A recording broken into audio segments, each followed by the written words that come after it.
Thank you to our Baltic sibling, and as you heard, you can send him all kind of emails. Also forward him maybe the spam emails, more traffic, he'll be happy, everyone's happy. And as we saw, Vilnius has a lot of different digital solutions, and unfortunately we don't have a lot of time for questions at the moment because we're a bit behind schedule, but you can use the lunch break and the coffee breaks later to question all the presenters. And now we have 2 more presentations to go before we can go to lunch. And let's move on to the next one then. Now, let's hear about UK National Underground Asset Register, the power and opportunities of data standardization. Let's welcome Dr. Neil Brammall. Thank you, everyone. I'm really relieved to see my my slides there. I am the unconfirmed. I think it was described as unconfirmed attendance. So it was a bit of a last-minute thing for me to be here. So I'm going to talk about the National Underground Asset Register, or NUA, as we call it, which is a program of work which is going on in the UK at the moment. It's sponsored by the Geospatial Commission in the UK, which is part of the Department of Science, Innovation and Technology in UK government, and I'm the product owner for the program. So looking after the delivery of the technical platform, and as you'll see, the standardized data model which underpins it, and which is the main focus of my presentation today. Sorry, let me just see what's happening here.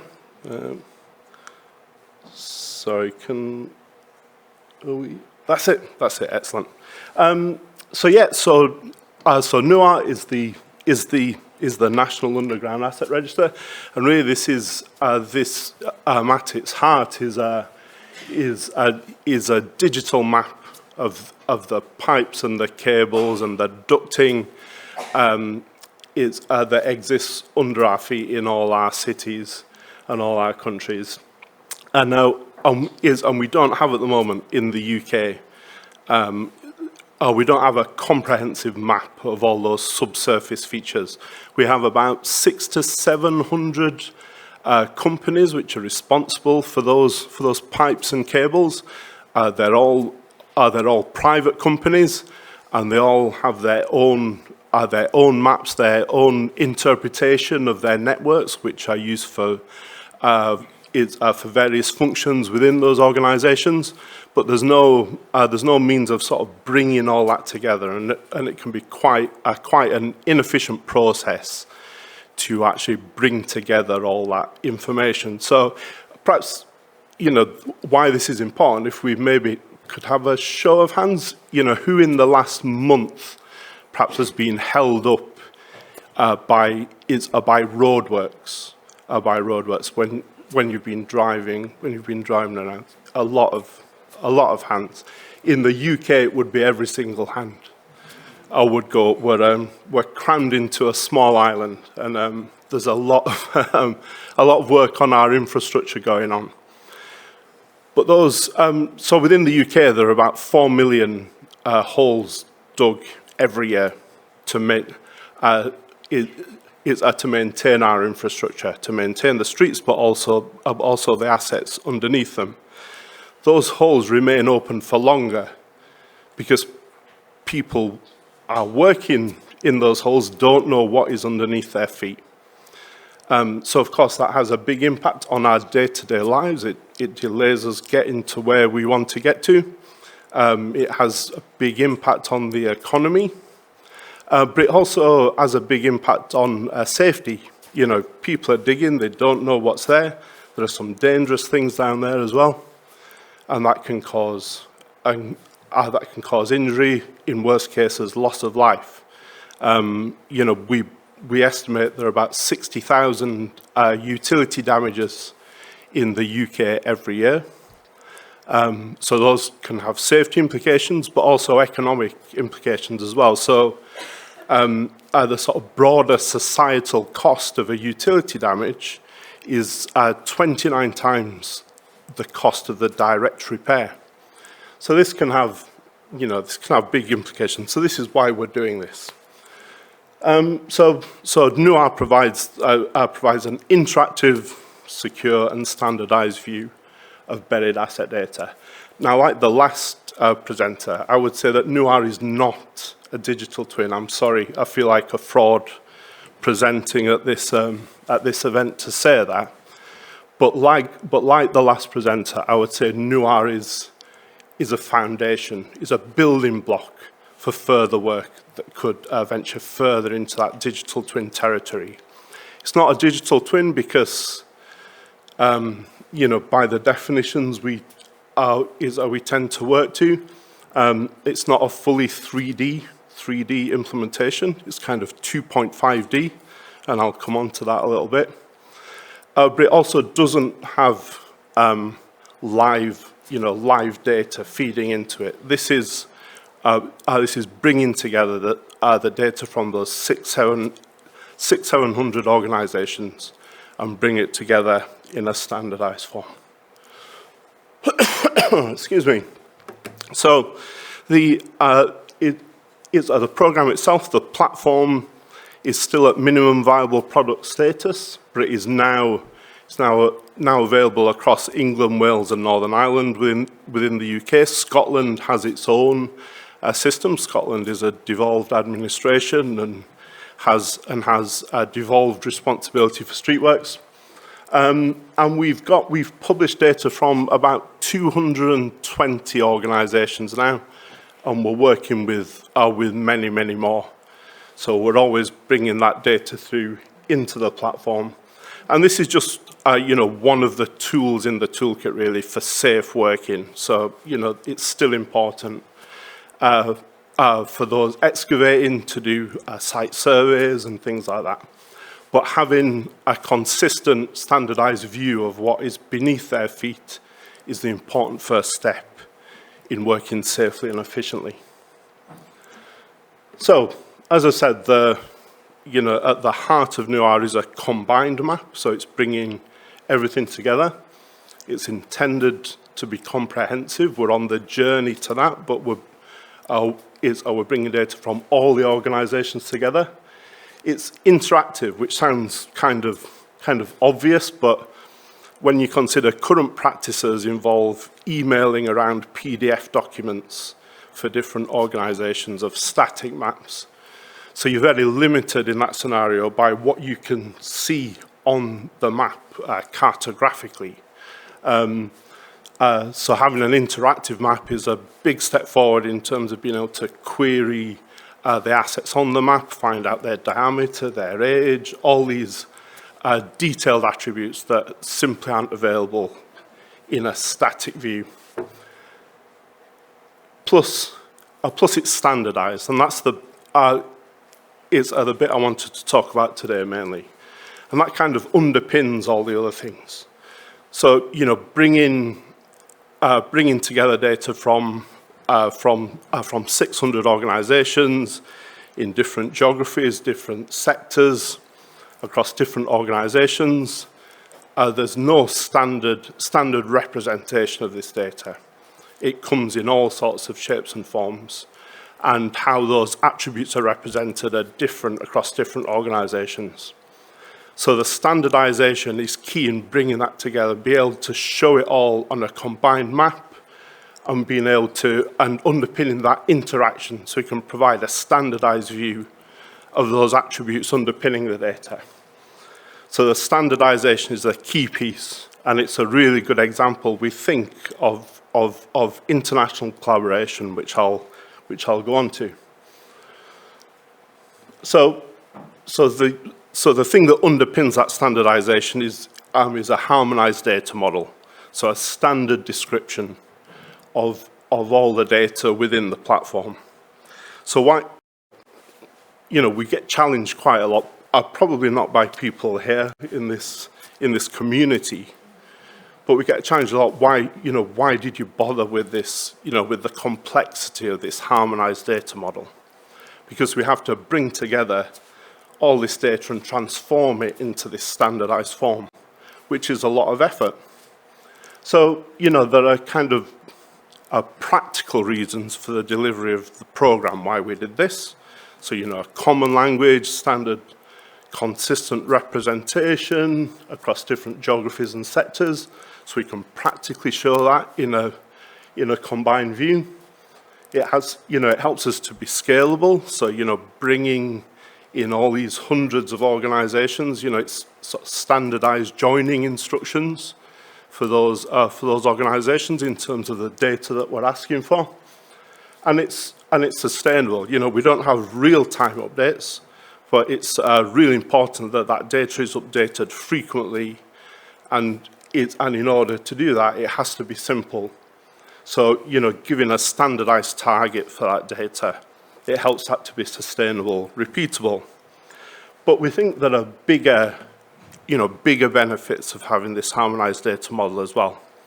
So there's a real opportunity for data quality improvement here. So as we probably all know, the quality of the data, certainly described in subsurface features, is, I will be kind and say, it's mixed. In many cases, it's not great. A lot of these assets have been in the ground for dozens, sometimes hundreds of years. There are still wooden water pipes under some of the cities in the UK. They've been there a long time. They've moved around over the years. The data underpinning them has evolved and changed in terms of its representation. So I'll show my age a little bit here, but my first job in the utilities sector was scanning microfilm, microfilm maps. So those are old maps that have been digitally transformed through various processes, but quite often that can impact data quality. Just because things are digitized doesn't mean they accurately represent the real world. But by the act of transforming data into a standardized model, it gives us a real opportunity to talk about all this data and measure the quality of all this data in a consistent way. So we can make standardized, objective statements about that data because it's all been transformed to the same target. So we see that as a real opportunity to start driving up data quality over time. We see the data model as providing a roadmap, a sort of an aspirational view. When you're modeling data, you can aim to model the world as it is now, or you can try and model the world as you would like it to be. So we've tried to build in that future-proofing into the data model. So we have a lot of attributes in the data model that aren't currently used because very often information about depth, information about data quality, metadata about data quality isn't captured at the moment. But we've given that data a home in the data model to try and drive that behavior, to try and capture that information more consistently into the future. Having a standardized data model, which, and to the last point, which is open, which I'll come on to, is really important for extensibility. So we have published the data model, which I'll talk about, and that gives, we think that gives a good foundation for future work to build on top of that standardized view. And just in general, having that published is a good contribution, we think, to that kind of open ecosystem around data. So this is where the international collaboration comes in. So the NUAR harmonized data model is based on an international standard developed by the Open Geospatial Consortium, and I'm really happy to say that that is now an adopted standard. So that was published by the OGC in July of this year. We've been working on it since 2017, so that maybe tells you how slowly the wheels turn sometimes in terms of developing standards. But that is out there now, so you can go and look at that on the OGC website, and that's a conceptual model. So MUDI is the model for underground data definition and integration, and that is a conceptual model, so describing at a high level the sort of key real-world entities and how they relate to each other for buried utility networks. And that is being extended, even as we speak, to cover other use cases, the natural environment in terms of the subsurface. But that is a key foundational building block, really, for building standardized data models which reflect your use case and your jurisdiction and your geography. So we've built the oh, thank you. Yes, thank you. I've got a really dry mouth. Thank you very much. Great. Thank you, Marcus. So yeah, we've built the new harmonized data model off the back of the MUDI conceptual model. So that is an implementation of the conceptual model, which reflects the terminology and the types of assets and the standards that exist in the UK. It also gives us our use case of safe excavation. It also gives us a level of detail required to implement. So people digging in the road aren't really interested about the inner workings of a particular valve. It's just a thing that they need to avoid damaging. So we've built the new harmonized data model off the back of MUDI, and that represents our use case, our jurisdiction. But others will be able to build their own logical models based on the MUDI conceptual model. So you can go and download that as you wish from the OGC website. The address is there. So how this works is that we have at the top level we have the reference models which describe the primitives, how you describe geometries and things like that. You have the OGC conceptual model which describes the entities that make up that kind of domain of the subsurface. We build our UK excavation profile on top of that, implementing a more detailed representation of those entities. And then we have our own platform model for the practicalities of managing users and organizations and things like that. And because we were bringing together data from 600 organizations, when we started, we couldn't confidently predict that we'd seen everything that we could possibly see. So we've built in a sort of specialized layers around the data model, which allow us to deal with new things that we might not have anticipated as we encounter new organizations and their data. So we can accommodate those with specializations instead of having to go right back and redesigning the whole data model. I'm happy to say we haven't had to really use these specializations. We're 400 organizations in of 600, and we haven't had too many surprises. We've had some, but nothing too dramatic, I would say. So, this is fine. I apologize for the slightly brutal language there, but it's an important point. It's very easy to work on a data model in isolation, quite a theoretical activity. But we can apply that statement and that logic to our work. So it's as soon as it meets the real world, that's when you can encounter problems with your theoretical view of the world. So this is an opportunity for us to see how we're getting on there. So this is some analysis we carried out a little time ago. This is data from 146 organizations.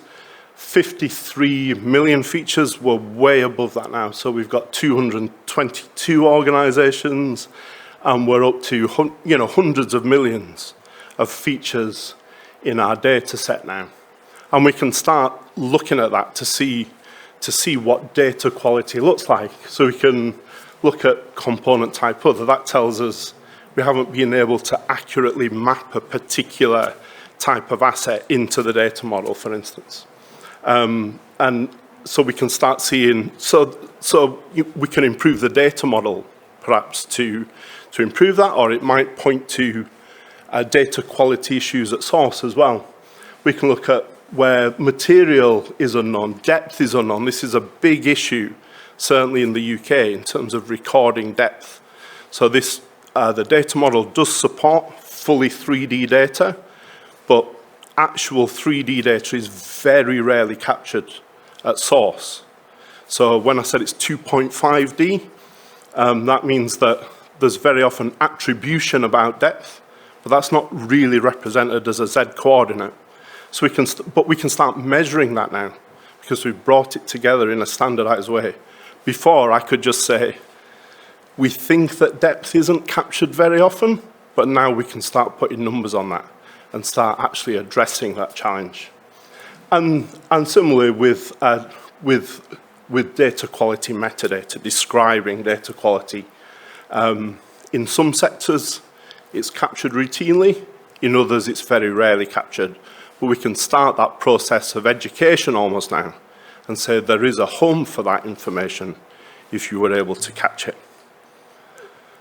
So we've published our data model. So 2 weeks after the muddy standard was published by OGC, we published the NUAR harmonized data model, and it's just out there in the open. You can see the address there. It's on GitHub. So we've published various parts of this. This is our roadmap.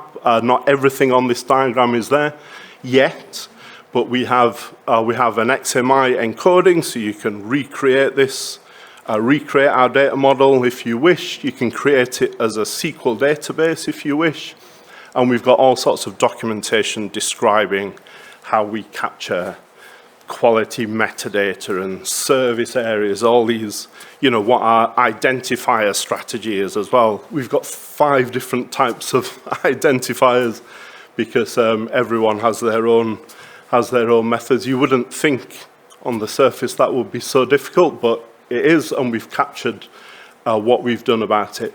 We're also going to be publishing a maturity model, so different asset owners will be able to place them at different levels of maturity against the standardized data model. So you can, feel free to go to GitHub and see what we've done and use it as you wish. Feedback to us, that would be fantastic.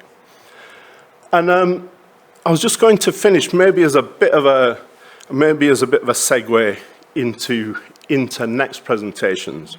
So NUAR at the moment represents the kind of authoritative data which is held by the utility networks. That often doesn't reflect the reality on the ground. So we've also implemented an observations feature, which allows people using the platform to feed back on the data. That's very simple at the moment, just general observations. And we've got some real thorny problems in the UK about bringing in this crowdsourced or non-authoritative data, and we're really interested to hear how other countries are dealing with this and if we all have the same problems. So we have lots of spectrums of opinion about bringing in non-authoritative data. We have some utility networks which say we want to hear everything about our data and we'll act upon it. We have others at the exact opposite end of the spectrum saying we don't trust data that's just from some person with a shovel taking a photo. Why would we change our data based on that? We have the providers of that information saying This needs to be really easy because we don't have much time to capture and feed back this information. On the other side, the utility networks are saying this has to be really detailed data if it's going to be useful. So how do you close that? How do you close that gap? Some say bringing all that data together and showing it in combination is comprehensive information. Others say it's conflicting information because the data captured on the ground is often different from that was captured 50 years ago, perhaps, on microfilm. I know which is probably more accurate, but how do you represent multiple versions of the truth? It's a genuine issue. And there's a debate about whether simple observations, quickly and easily captured, are of value compared to more comprehensive methods and measured surveys. So all these questions about liability and trust, confidence, time pressure, who owns the data, why would we do it? That's the kind of word cloud that we have when trying to deal with this problem. So I'm sorry, I don't have answers to these. I'm asking questions. But these are the things that we're grappling with at the moment. And we'd be really interested to hear about how other people are dealing with this. That's the end of my presentation. I hope I haven't gone too far over. But thank you for listening, and I'll be around all day if there are any questions.